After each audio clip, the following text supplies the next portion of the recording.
The police lights flashed outside my house, blaring red and blue, cutting through the dark silence of 3 a.m. I was standing in the doorway, my hand still gripping the doorknob, feeling the weight of exhaustion sink into my bones. I rubbed my eyes, barely processing the surreal scene unfolding in front of me. Karen, that overbearing, self-appointed HOA enforcer, was standing smugly on the sidewalk, her arms crossed over her chest like she was some kind of suburban queen. She was talking to the officers, trying to look innocent and indignant, all while claiming that I was blocking her guests from parking in my driveway. Freeze frame, yep. That's me. The guy whose private well HOA Karen tapped into to illegally water her garden. What did I do? I flushed her system with sewage. And oh buddy, that was just the beginning. Viewer instantly wonders, wait, what? How do you even pull that off legally? And how does she not notice? But here I was, standing in my doorway, trying to wrap my head around how things had gotten so out of hand.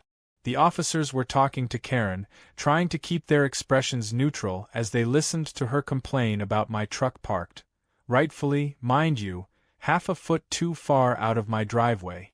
You know, so her precious guests wouldn't have to park in the ample street parking available across the road. I was tired, I was frustrated, but more than anything, I was baffled. How had it come to this?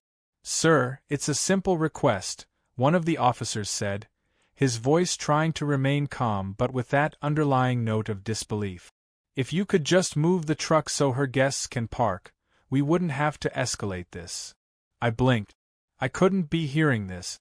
Escalate? I scoffed. What are we, fighting a war here? Is this an international conflict over parking spaces? I wasn't trying to be funny, but at that moment I just couldn't help it. The absurdity of it all hit me like a ton of bricks. Karen wasn't even listening to me. She was too busy gloating, putting on the show of a lifetime for the officers. You see, officer, I've lived here for 20 years, and I've never had trouble with neighbors until this guy moved in.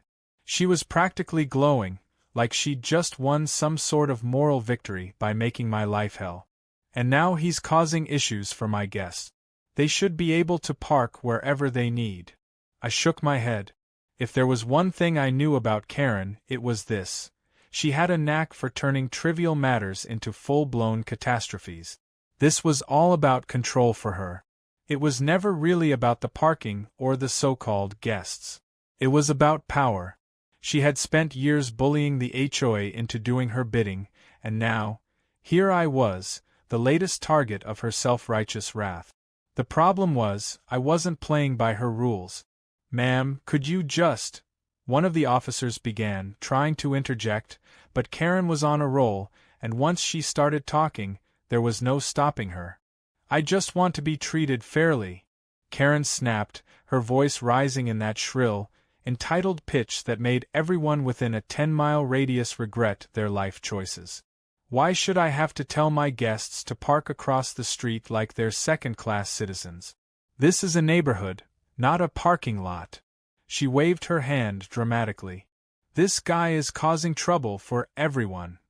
I opened my mouth to respond, but one of the officers cut me off, probably trying to avoid an all-out war. Sir, if you could just move the truck, we'll be out of your hair. And that's when it hit me. I had been through this before. Karen didn't care about what was fair. She didn't care about anyone's needs but her own. This was the same woman who had once marched into my yard to accuse me of having weeds growing near the sidewalk, while she had an entire garden of illegal plants right in her backyard, all because she decided the HOA rules didn't apply to her. And don't even get me started on how she siphoned water from my private well for months. The nerve. But I'd already had my fun with her by then. After the first time she'd violated my property rights, I decided it was time to make her realize that she couldn't get away with this nonsense anymore. That's how I found myself flushing her irrigation system with raw sewage, in the most completely legal way possible, of course. Don't get me wrong, it wasn't about revenge at first. It was just a little corrective action. A reminder that nobody, not even Karen, could just do whatever they wanted in the neighborhood. Now, though, standing in front of the officers, I could tell Karen was playing her usual game of manipulation. She thought she was untouchable, like her petty HOA crusades could shield her from any consequences. But the problem with people like Karen is that they never expect you to fight back. They think they can just push you around, throw around their important guest nonsense, and get what they want. Well, not this time. Officer, let me get this straight, I said, voice calm but dripping with sarcasm. You're asking me to move my truck because her guests can't be bothered to park on the street, which is what every other person does in this neighborhood. Am I hearing that right? The officer gave me a look, but he didn't answer. Karen, on the other hand, wasn't having it. She huffed. I've been nothing but reasonable with you, and this is how I'm treated? She threw her hands up, already preparing for her next dramatic tirade. And that's when it hit me. I wasn't the one who needed to explain myself. She was. The officers had already let her get away with too much, and if they didn't do something, I would be the one left to deal with the consequences. But that wasn't going to happen. No, Karen had just made her mistake, and I was going to make sure she paid for it. With a sly grin, I walked back inside my house, leaving the officers and Karen standing there, dumbfounded. They weren't sure what to make of me, and I loved it. I wasn't going to move the truck, and I wasn't going to apologize. This was just getting started. Cliffhanger. As I closed the door behind me, I heard Karen's shrill voice yelling something about calling 911. Oh great. This was about to get even worse. The door slammed shut behind me, but I could still hear Karen's voice, rising in pitch as if she were auditioning for a role in some terrible drama.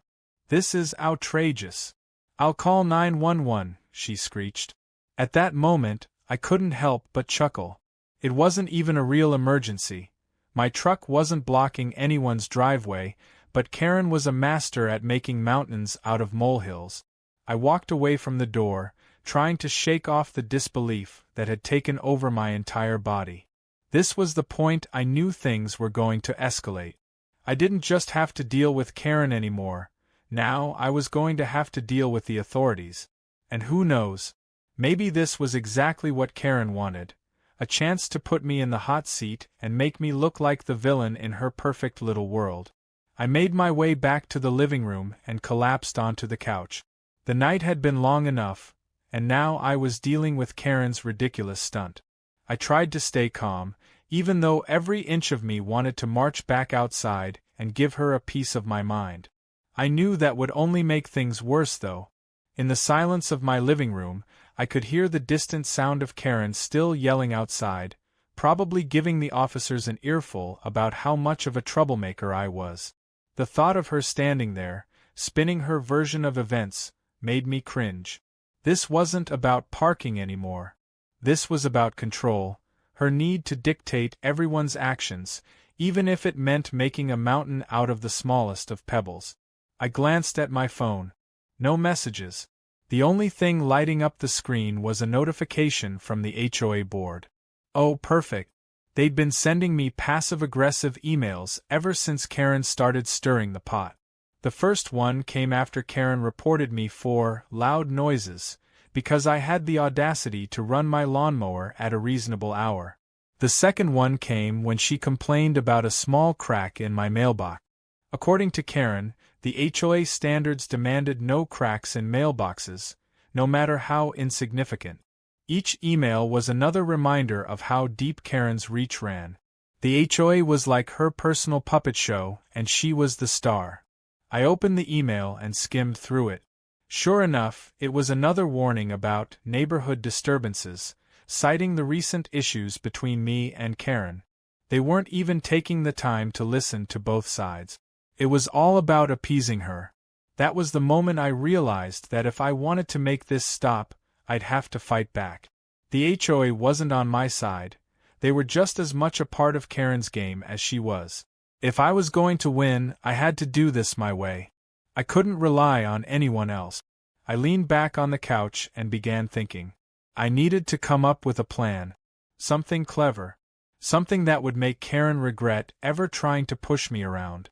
But at the same time, it had to be legal, because we were talking about Karen here, and I knew she'd find a way to twist anything into a full-blown scandal. The last thing I needed was for her to use some loophole to make me the bad guy in this situation. No, I had to play this smart. While I was brainstorming, I heard the unmistakable sound of sirens approaching. My heart sank. I knew exactly what was happening. Karen had called 911. Of course she had. What was I expecting? She was nothing if not dramatic. I rubbed my temples, feeling the tension in my skull. This was going to be a mess. I walked over to the window and peeked through the blind. Sure enough, there were 2 squad cars parked in front of my house. The flashing lights illuminated the street like a scene from some crime drama. I could almost hear the soundtrack playing in the background, something dark and suspenseful, because that was what Karen wanted, wasn't it? She wanted to turn this into a spectacle, and here she was, getting exactly what she wanted. I opened the door and stepped out onto the porch, trying to maintain my composure. I wasn't going to give Karen the satisfaction of seeing me flustered. The officers were already talking to her, and she was acting like she was the wronged party, speaking with such righteous indignation that it almost made me laugh. She was laying it on thick. Every word out of her mouth was laced with the kind of melodrama you'd expect from a soap opera villain. "Officers, I'm telling you, this man is out of control," Karen was saying, her voice trembling with faux concern. "He's blocking my driveway. I can't get my guests parked here. I've never been treated like this before. I don't know what to do anymore." The officers glanced at me, then back at her, unsure of how to handle this.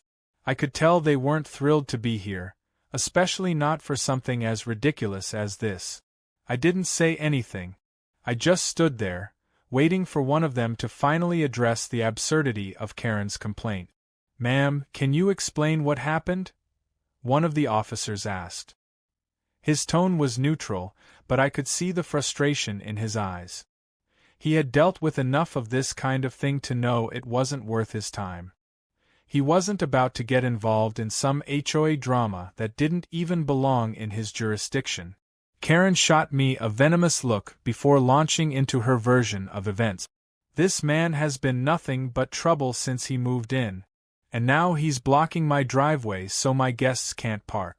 I'm just trying to get them settled, and he's making it impossible. How is that fair? This is a family neighborhood, not a circus." I could barely hold back my eye roll. A family neighborhood? Really? This woman was acting like I had kidnapped her guests or something. The officer looked over at my truck, parked exactly where it was supposed to be, a good 3 feet away from Karen's driveway. It wasn't blocking anything. "But still," he asked, "could you move the truck, sir, just to avoid further escalation?" I shook my head slowly. "I'm not moving it," I said, my voice steady but firm. "It's parked exactly where it's supposed to be, and I'm not going to let her push me around just because she doesn't want to park across the street. There's plenty of space there." Karen's face twisted with disbelief, her smug expression cracking for just a second. "This is unbelievable," she exclaimed, her voice rising to a new, shriller pitch. "I can't even deal with this anymore." As if on cue, she pulled out her phone and started dialing 911. I couldn't believe it. Was she seriously going to call the police again? I could hear her speaking to the dispatcher, her words dripping with fake tears. "Yes, officer, I need help. This man is refusing to move his truck. It's blocking my driveway, and I'm at my wit's end." And that's when I realized something. Karen had no intention of letting this go. She was going to make my life miserable, no matter what. She was dragging this situation on to the point where it would be impossible to back down. And that's when I decided, if she wanted a fight, I'd give her one. I wasn't going to fold, not this time. I was going to play her game, but on my terms. As the sound of the sirens got louder in the distance, I felt a surge of determination. This wasn't over. Not by a long shot. I could already feel the wheels of revenge beginning to turn. And Karen? Well, she had just made the biggest mistake of her life. The next day, I woke up to an unusual silence. No Karen standing in my yard screaming about imaginary parking violations, no HOA emails flooding my inbox with more passive-aggressive reminders about neighborhood decorum. It was almost too quiet. But I knew better than to think it was over. Karen hadn't won, not yet. In fact, I was just getting started. She had pushed me to a breaking point, and now I was going to make sure she understood exactly who she was messing with. I brewed a strong cup of coffee and sat at my kitchen table, thinking through my options. I'd learned a lot from the previous night. Karen's entire strategy had been based on her expectation that I would fold, that I would cave to the pressure of police visits and HOA complaints. She was used to people rolling over for her, giving in to her ridiculous demands just to avoid conflict. But I wasn't like everyone else. I wasn't going to play by her rules anymore. I wasn't going to be the passive neighbor who cowered whenever she decided to throw a tantrum. No, it was time to flip the script. The first thing I needed to do was start gathering evidence. I wasn't going to let Karen use her charm and manipulation to spin a false narrative about what had happened. I went out to my driveway and checked the position of my truck. It was exactly where I'd parked it, far enough from her driveway to be completely unobstructed. Karen's guests had no issue parking across the street. This was all a power play. But I wasn't about to just sit back and let her twist the truth. I started taking pictures from different angles, making sure I had a clear record of where my truck was and how much space was available for anyone to park on the street. Once I had that covered, I turned to my next step, the HOA. I knew they'd be circling back to me soon, probably with another one of their well-crafted warnings. I needed to stay ahead of them, to make sure I wasn't the one caught in their web of incompetence. I picked up the phone and called the HOA office, acting like everything was perfectly normal. I didn't mention Karen, not yet. I wanted to play this smart. I asked about the exact wording of the neighborhood's parking policy, making sure to get every detail down. The HOA rep on the other end was happy to oblige, telling me all the things I could and couldn't do. The rules were crystal clear. I was perfectly within my rights to park in my own driveway. Karen's complaint was nothing more than a petty attempt to harass me into submission. I hung up and smiled to myself. This was starting to feel like a chess game, and Karen had no idea she was about to be checkmated. For the next few days, I kept my distance. I didn't want to engage with Karen directly. She was already in full victim mode, and nothing would make her angrier than realizing I wasn't intimidated by her. But I was watching. Oh, I was watching closely. Every time Karen left her house, I took note of her car's position, of her guests' parking habits. The more I saw, the more I realized something. Karen was living in her own little world, where the rules didn't apply to her, but they certainly applied to everyone else. She thought she could manipulate the HOA and her neighbors, and no one would push back. I was determined to make sure that changed. One afternoon, Karen's guests parked once again in front of my driveway, just as they had during the 911 call. They did it casually, as if it was no big deal. This was it. This was the moment I had been waiting for. I grabbed my phone and snapped another picture, capturing the car parked too close to my driveway. But this time, I was going to take it a step further. I had a secret weapon, the HOA's own rules. I knew they had a very specific policy about parking, and I was pretty sure Karen's guests were in violation of it. According to the guidelines, no one was allowed to block someone else's driveway, no matter how briefly. The fact that Karen's guests parked in front of mine every single time was a violation. It wasn't even a gray area. I waited for the perfect moment. The next day, I sent an anonymous email to the HOA, attaching the photos I'd taken of Karen's guests blocking my driveway. I referenced the parking rules and explained that I had been trying to avoid confrontation, but since Karen had escalated things to such ridiculous extremes, I was forced to take action. I even mentioned that Karen had been the one to complain about my parking, knowing that the HOA would now have to do something about the violations her guests were committing. The email was polite, almost too polite, but it was also loaded with enough evidence to make sure the HOA couldn't ignore it. I even included a little reminder that if they didn't address this issue, I'd be forced to take it up with the local authorities. As soon as I hit send, I leaned back in my chair and grinned. I could already picture Karen's face when she found out what I'd done. This was my way of turning the tables. She had tried to use the HOA to make my life hell, and now I was using them right back at her. It felt good, no, it felt great. But I wasn't done yet. This was just the beginning. The next few days went by in a blur. Karen was on edge, constantly peeking out her window to see if I was up to anything. She knew something was coming, but she had no idea what. Meanwhile, I continued gathering more and more evidence. Every time Karen's guests parked in front of my driveway, I took a picture. I was building my case, brick by brick, and Karen had no idea how close she was to losing this battle. Then, the email came. It was from the HOA, and they wanted to schedule a meeting to discuss recent neighborhood disturbances. The subject line made my heart race. I knew this was it, the moment I'd been waiting for. The HOA had taken the bait, and now it was time for Karen to face the consequences of her own actions. I opened the email and read through it carefully. The HOA was offering a resolution session, where they would mediate between me and Karen. They were making it clear that they were aware of her complaints, but they were also acknowledging that there were concerns on both sides. I couldn't believe it. They had no idea what was coming. The moment I walked into that meeting, Karen was going to realize she had underestimated me in the worst possible way. This wasn't just a petty feud anymore. This was a battle of wits. And Karen? Well, she was about to get schooled. As I sat there, reading the email over and over again, I felt a sense of calm wash over me. I had all the evidence I needed. The ball was in my court now. I wasn't going to let Karen walk away from this one. No, she was going to get exactly what was coming to her.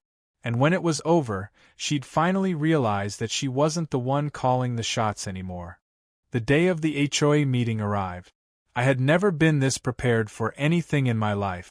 My hands were steady as I gathered my documents, photos, emails, the copy of the neighborhood parking policy, and the logs I'd been keeping about Karen's ongoing parking violations. I even had the email I'd sent to the HOA, detailing her guests' blatant disregard for the rules.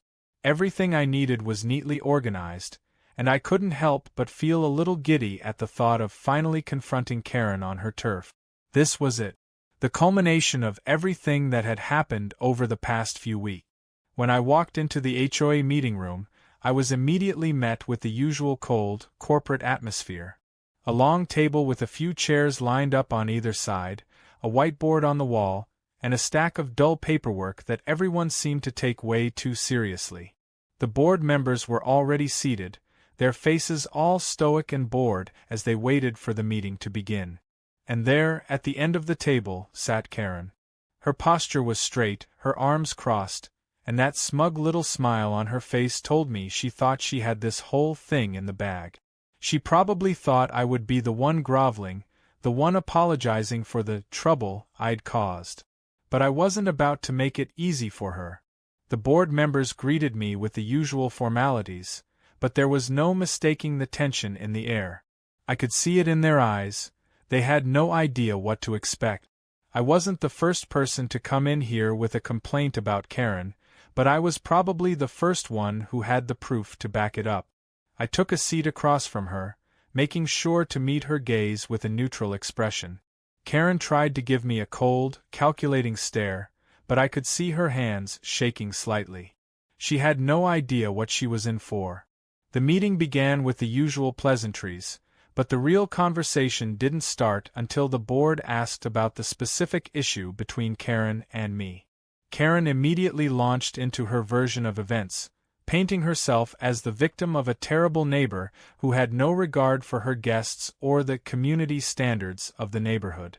She talked about how I'd blocked her driveway and how she had tried, time and time again, to be reasonable with me.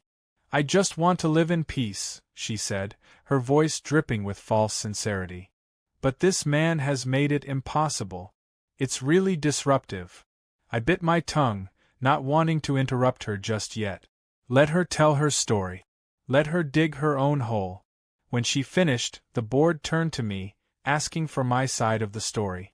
I calmly stood up and began speaking, outlining everything that had happened in a clear and concise manner. I explained how Karen had approached me the day before the 911 call, demanding I move my truck so her guests could park in my driveway. I described how I had politely declined, knowing full well there were plenty of street parking spaces available. And then, of course, I told them about the 911 call and how she had escalated a simple parking dispute into a full-blown emergency. I made sure to mention that I had evidence to back up my claims, pulling out the photos I'd taken of my truck parked exactly where it was supposed to be, far from her driveway. As I spoke, Karen's face began to change.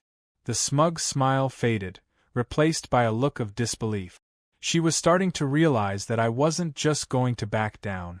When I showed the HOA members the photos, I could see the looks of surprise on their faces. They weren't expecting this level of evidence. I had proof of Karen's behavior, and now, there was no denying who had been in the wrong. I wasn't finished yet, though. I reached into my bag and pulled out a copy of the HOA's parking policy, highlighting the section that explicitly stated no one was allowed to block a driveway, even temporarily. Karen had violated this rule multiple times when her guests parked in front of my driveway. I had all the proof I needed to show that she wasn't just being unreasonable, she was actively breaking the rules and expecting everyone else to tolerate it. For a moment there was complete silence in the room. The board members glanced at each other, trying to process everything I had just presented. They weren't used to someone coming in with such a well-documented case. Most people who had issues with Karen either didn't have the guts to stand up to her, or they just gave up after a few weeks of her manipulations. But I wasn't like the others. I wasn't going to let her get away with it. Finally, one of the board members spoke up, his voice slow and deliberate. "It seems there's been a misunderstanding," he said, looking at Karen.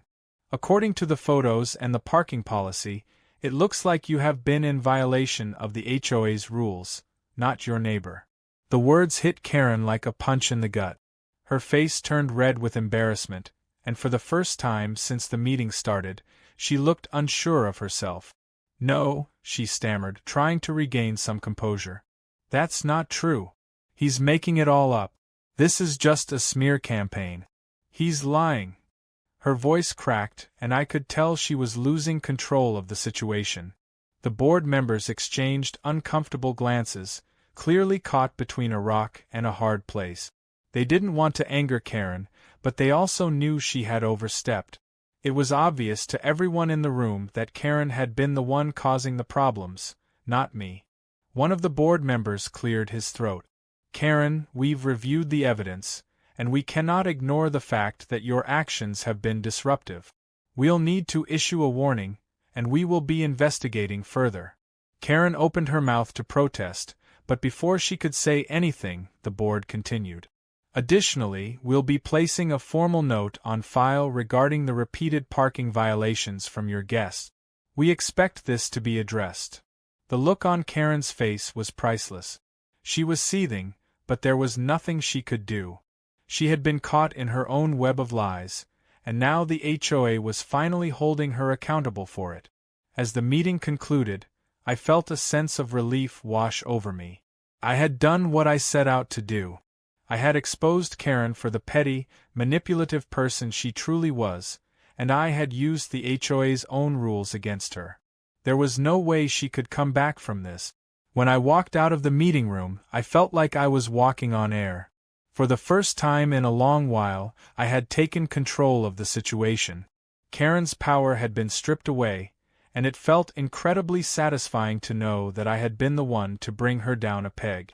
I knew this wasn't the end. Karen wasn't the type to take defeat gracefully, but for now I had won.